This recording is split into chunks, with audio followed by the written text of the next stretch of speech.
It sounds like something from a movie or a TV show, but when my little brother was released from prison, he had lost almost all of his memory. And as a result, he had tattoos that he just couldn't explain. Now, my brother wasn't a bad guy. He didn't hurt anyone. He went to prison on a gun possession charge. And the funny thing is that when he went to prison, he was mad at our family. He didn't tell us he got arrested. He didn't tell us he was going to prison. But we knew he was in prison because when you have someone like John in your life, you check criminal justice databases. And so, yep, John's in prison.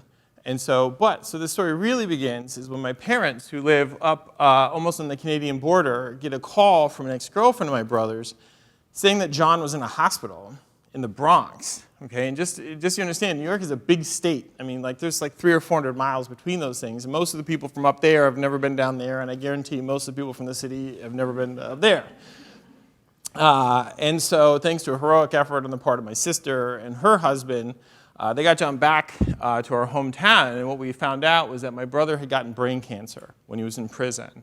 And they had operated on it, and they tried to take it out. And as a result, John was left in a very childlike state. He couldn't remember names. He couldn't remember most of his life. He wanted my mom and dad. He recognized faces.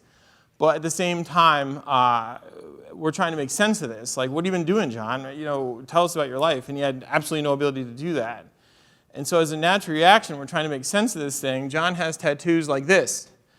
And so everyone said it goes like this. And so, but the idea being that, so John, what's that mean? Well, I don't know. And he would laugh, but he really has no idea what that means. And I mean, if anyone here recognizes what this means, please tell me, because we don't know. Like OSO, we learned French where I'm from, not Spanish, but I heard that means bear apparently. But the second part, like there's an O and then it looks like a Y, except for that if you look at the R, it's like this. No idea. And so for someone like me, I'm a professor and I teach courses sort of centered on visual communication. This is a very sort of personal and hard lesson in something that I would consider applied semiotics. Now, if you're not familiar with semiotics, most of us know linguistics. You know, there's grammar, which is basic language, but then, more complex study of language is linguistics. And we all, of course, know mathematics, where there's arithmetic and then there's mathematics, more complex, deep study. But we are such visual creatures that when it comes to dealing with visuals, we often don't formalize that. Like, for example, we all take art our whole lives, which is awesome, and art is very important. But imagine instead of being taught to write prose, the only thing you learned in school was to write poetry. Well, that's how we handle visuals. Like, we don't teach visual communication, we just teach art. And there's nothing wrong with poetry. Teaching poetry is great. So anyway, so we have semiotics, and semiotics is the formal study of signs and sign processes, how we communicate visually. There is a formal structure to these things, and understanding semiotics can make you better at visual communication. For example, just as we have nouns, verbs, and adjectives, in visuals we have things like icons. An icon is when you want to show a picture of the thing directly. Like this means girl, that's my daughter Ella. And so I want to indicate her. So we do an icon of the thing, a direct picture, very literal.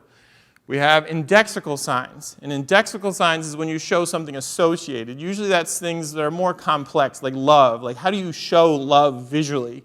And so we use a heart because that's associated. Indexical signs when you can't show the thing you want to show, so you show something associated. So a heart is associated with, the way we feel inside. So indexical sign.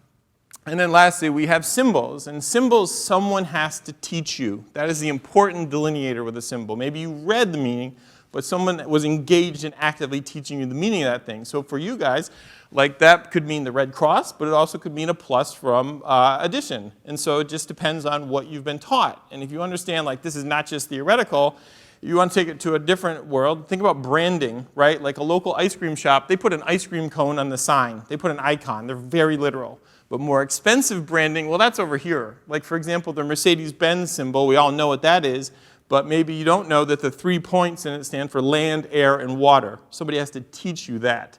And so, for example, if you're marketing or branding, you generally want to make a logo that's over here. And so anyway, when I was trying to research my brother's tattoos and try to figure out what they meant, I was trying to see if I could figure out what they meant, I realized that these categories fit very neatly in prison tattooing.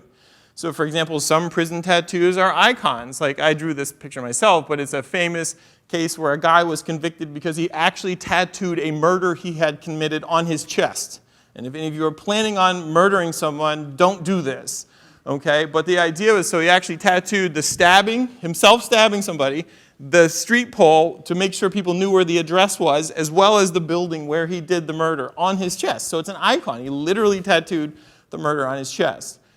There's indexical signs in prison tattooing. So for example, we all associate, like if you see someone who has a lot of ribbons and things, we associate that with rank in police forces or the military. Well, criminal gangs will tattoo that kind of stuff on themselves in order to indicate rank. So it's associated. They're using images for one thing to mean something else through association. And then lastly, there's symbols. And symbols are especially important in prison tattooing because they allow groups to communicate covertly. So for example, now a swastika, we all know in our culture what a swastika means. But 1488, there's lots of mugshots of guys with 1488 on their face. And most of us would say, well, is that like 4 years before Christopher Columbus? Like, what is 1488? But the 14 is the 14 words in a white supremacist credo about making a future for white children or some dumb thing. And then the 88 stands for the 8th letter of the alphabet is H, Hail Hitler. So to all of us, you think 1488, maybe the guy forgets his PIN number a lot or something. But he's indicating that he is a white supremacist. But you have to know, someone has to teach that to you. Okay? And so that's why my brother's tattoos, they're symbols. We just don't know what they mean. We're never going to know what they mean because anybody who could teach us those meanings now can't tell us. Now the funny thing is that I have been in prison too, in a much less exciting way than my brother. Where I'm from, as I showed earlier, that part on the northern side of the Adirondacks in New York along the border, that is really the prison region of New York. A few decades ago, New York had these things called the Rockefeller drug laws, where you could get 15 years to life like that on a nonviolent drug offense. And that didn't really do anything to stop drugs in New York, but it definitely created a massive prison population. And New York had to build dozens of prisons in order to house that prison population. The most common job that guys I went to high school with have today is prison guard. And so that picture right there, that is me on my first ever day after I graduated college. I use it as like my Facebook icon to always say like, I am having a better day than that day. Okay? And my job was to teach kindergarten to 5th grade level math in prison. And when I say that, people think like really bad 8-year-olds or something like that. But these are grown men who do not know. And when I started this job, they told me before I went in there, you're going to have guys in your class who do not know the alphabet. And just to understand where I'm from, it's not diverse. My high school class is over 99% white. And so therefore, I had never met anybody who didn't read. That was crazy to me. And the funny thing is that, yes, multiple guys in my class, I had 2 classes of 25, 50 total. Multiple guys did not know the alphabet. So, okay, I've established this. Then, okay, I write my name on the first day on the board. Why? No one can read it. So I was Mr. Sniper all summer. But the point is that teaching in a prison is sort of a scary place. Because these are some of the rules I had to follow. And one of the biggest rules they'll tell you when you start working in a prison is don't break a rule for anyone, because the first time you break that rule, you might do it for a favor. The second time, you're not going to have a choice. The inmate's going to say, I will turn you in for the last time you broke that rule unless you break it for me this time. Okay? And also, as part of that fear, the employees are afraid of getting in trouble. Okay? The inmates are afraid of everyone. Okay? And a part of that fear, if you combine what I was just talking about, is embarrassment. Imagine living in New York City and not being able to read. Imagine not knowing numbers, right? I had guys in class that could not do single-digit arithmetic. So imagine trying to take someone out on a date. The menu shows up. What's this mean? The bill shows up. What's this mean? Right? Embarrassment. And many of these men, they spent 16 years in school. How do you go to 16 and then not know a number?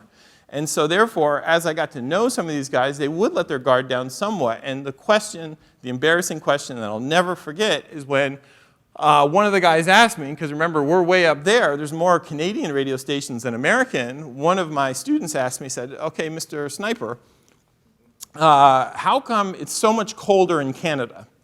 And he said, the radio will say it's 80 degrees in Plattsburgh, but it's 40 degrees in Montreal.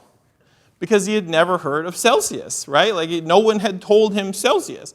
And then as I started to talk to some of the other guys I had in class, I realized that most of them did not know where they were. Okay, a common question would be like, which direction, like they had never been away from New York City enough that they couldn't see the skyline, like which way is the New York City skyline, like good luck. And so anyway, as I got to realize this, I passed out maps of the United States. So I give 50 guys maps, and out of 50 guys, 4 of them could identify any states. Okay, just think about that.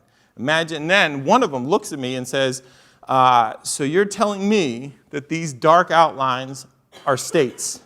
And that's when I understood what visual literacy is. You know, we are so visual, we don't think about these things. You know, and so imagine again that you don't understand, like we live in a world of symbols. So on top of you can't read anything and you can't do math, there's also a host of thousands of other symbols that someone has to teach you. Remember, like the things on the right side here, again, somebody has to teach you those things, and unless someone did that, it's going to be a mystery to you. Okay, and that's why today, as a professor, I'm vice president of the International Visual Literacy Association. It's a group dedicated to promoting these ideas, you know, to get people to understand visual communication and promote visual literacy. And I've been lucky enough to work on some projects promoting these ideas. Like, for example, some of the places that suffer the worst public health crises also have high rates of illiteracy. And my personal interest is comic books. We tend to ghettoize comic books to say, oh, it's a lesser form of media. Comic books are not reading. But if you have trying to teach people how not to get cholera in a place that has a high level of illiteracy, comic books are probably a good idea. Okay, because that combination of images and words helps improve people's conceptual understanding. And most recently, I was lucky enough to be involved in a project based on bibliotherapy. Now, if you're not familiar with bibliotherapy, a doctor, if you have a health problem, may prescribe physical therapy. So they would prescribe physical therapy rather than a medicine. Well, a therapist or a psychiatrist may prescribe readings. You know, rather than give somebody a pill to deal with depression, how about reading some accounts of people who have powered through depression? How about borrowing some of their strategies to deal with a parent who has cancer or deal with anorexia? And so I was lucky enough to work with people getting a grant for a women's drug treatment facility. Because if you think about people in prison, number one, literacy, as I said. Number two, a lot of them are there for mental health reasons. Okay, like we have a real problem, as everyone knows, with mental health in the United States. That the criminal justice system is a mental health system, and it's not meant to be. Okay, and lastly, they're in prison because they have chemical dependency. And so switching over to something like bibliotherapy, it helps with literacy, it helps with mental health. Comic books have a special ability to address mental health issues. And it also helps them with chemical dependency, because if you're in prison for chemical dependency but you have mental health problems, probably the last thing you need is another prescription, right? And so that's why I, throughout my career, encourage people to consider visual communication, and especially when you're trying to solve a learning problem or dealing with an organizational issue, consider the visual literacy level of the people that you're working with. Because often visual literacy is so ubiquitous, it is so inherent in us, that visual literacy can be invisible. Thanks a lot.